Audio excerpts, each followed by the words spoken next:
আসসালামু আলাইকুম।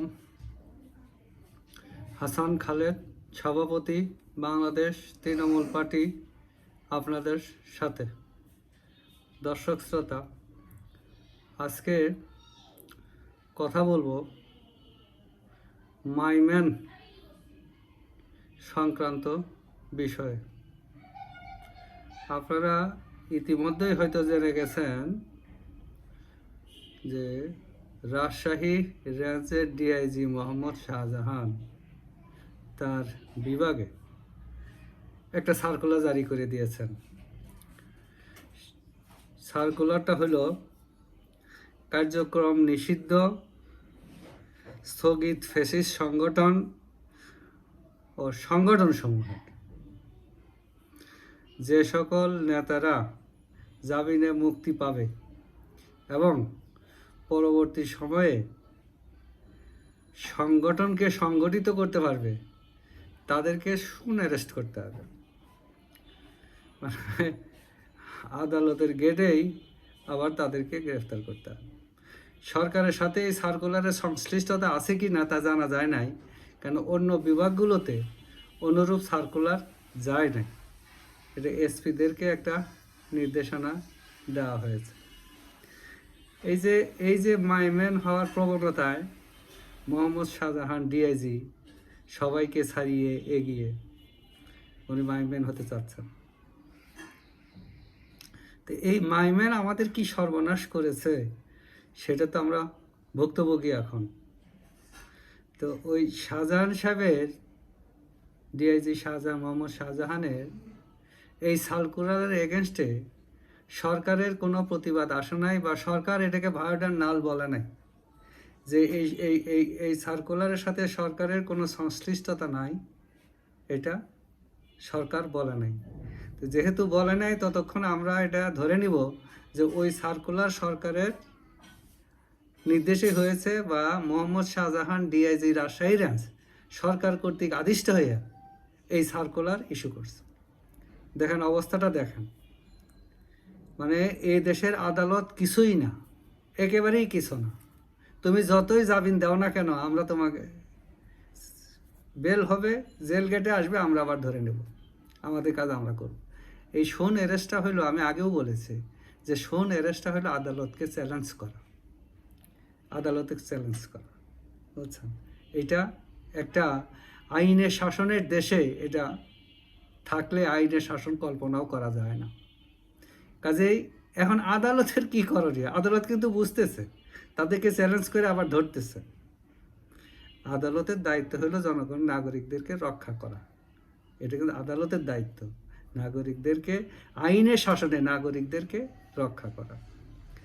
তো এখন আদালত কি করতে পারে? এটা এই শোন অ্যারেস্টটাকে আদালত অবমাননার আওতায় নিয়ে আসতে পারে, আর যদি না নিয়ে আসতে পারে, ব্যর্থ হয়, তাহলে ওই আদালত যতই জামিন দিতে থাকবে, আদালতকে চ্যালেঞ্জ করে পুলিশ ওই জেল গেটে ধরে ফেলবে। কাজেই এটা নাগরিকদের যে নাগরিক অধিকার থেকে নাগরিকরা বঞ্চিত হবে। এই অবস্থা চললে গণতন্ত্র আইনের শাসন থাকবে না, এবং তখন যে দলটি সরকারে থাকবে তাদের 12টা বেজে যাবে, তাদের আর মেয়াদ পূর্ণ করতে হবে না, মেয়াদ পূর্তির আগেই তারা শেষ হয়ে যাবে। তো এটা সরকারে যারা আছেন তাদেরকে একা চিন্তা করতে হবে যে এই ঘটনাটা কি ঘটতেছে। মানুষ সবই বোঝে, মানুষ কিন্তু সবই বোঝে। আর ওই রকম শাহজাহান সাহেবরা কিন্তু রেডি সরকারকে ধ্বংস করার জন্য, ইয়েসম্যান হওয়ার জন্য, মাইম্যান হওয়ার জন্য। তাই বাংলাদেশ তৃণমূল পার্টি চায় ওই শাহজাহান সাহেবকে কারণ দর্শানো হোক।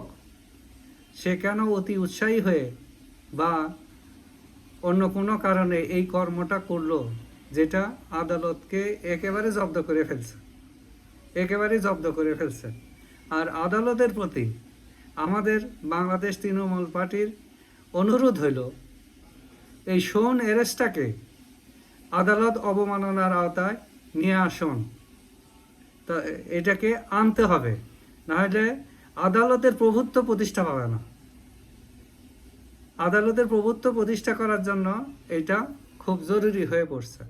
কেন মানুষ তো, আদালত তো বিবেচনাই করছে যে না, এই লোকটা বেল পাওয়ার যোগ্য, তারপরেই তো বেল দিছে। কিন্তু ওরা উৎ পেতে জেল গেটে বসে থেকে ধরে ফেলাইতেছে। তাহলে এটা কত বড় চ্যালেঞ্জ। আচ্ছা ঠিক আছে, ওর নতুন মামলা হয়েছে বা আরেকটা মামলা হয়েছে, এটা ঠিক আছে। এই যে আদালত তো একটা বেলটা দিল একটা সময়ের জন্য, তাকে তো কোর্টে আবার হাজিরা দিতে হবে। তো সেই সময় তারা এই মামলাটা প্রডিউস করবে যে তার আরেক মামলা আছে।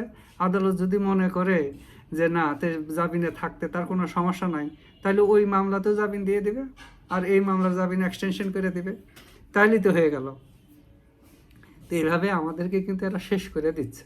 আমাদেরকে এখনই সতর্ক হতে হবে। আমাদের 3টে পিলারের উপরে বাংলাদেশ: আইনসভা, নির্বাহী বিভাগ আর বিচার বিভাগ। বিচার বিভাগ যদি স্ট্রং না হয়, বিচার বিভাগ যদি এই স্বাধীনভাবে কাজ না করে, কেউ কাজ করতে দিবে না, স্বাধীনভাবে কাজ করতে হবে। করলে পরে তখন এই দেশের জনগণের সুবিধা হবে। অন্যথায় জনগণের কষ্ট দুঃখ শেষ থাকবে না, জনগণ কষ্টে থাকবে এবং সেই গণতন্ত্র এবং আইনের শাসন অধরাই থেকে যাবে। আমরা রাজশাহী থেকেই শুরু করি। তিনি কেন এই চিঠিটা দিলেন, বা সরকার তাকে এই চিঠিটা দিতে বলছে কিনা। এই চিঠিটাকে অবশ্যই যারা স্বরাষ্ট্রমন্ত্রীর দৃষ্টি আমি আকর্ষণ করি যে এইরূপ চিঠি, এই শুন অ্যারেস্ট, এটা কিন্তু আদালতকে চ্যালেঞ্জ করা।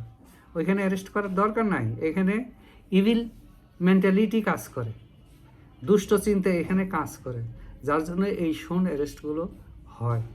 কারণ শুন অ্যারেস্টের দরকার নাই, সে জামিনে আছে, আবার যখন হাজিরা দেবে তখন কোর্টকে গিয়ে বললেই হবে তার বিরুদ্ধে তার এই মামলা আছে।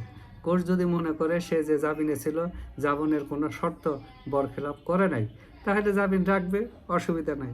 আর আমরা তো বাংলাদেশ তৃণমূল পার্টি তো সবসময় চায়, রাজনৈতিক মামলাগুলোতে যাতে কোনো গ্রেফতার না করা হয়। যে যেখানে থাকি সুস্থ থাকি, এখনই কিন্তু সময় মাইম্যান হওয়ার সুযোগ বন্ধ করে দেওয়ার। নিরাপদ থাকি। ধন্যবাদ সবাইকে।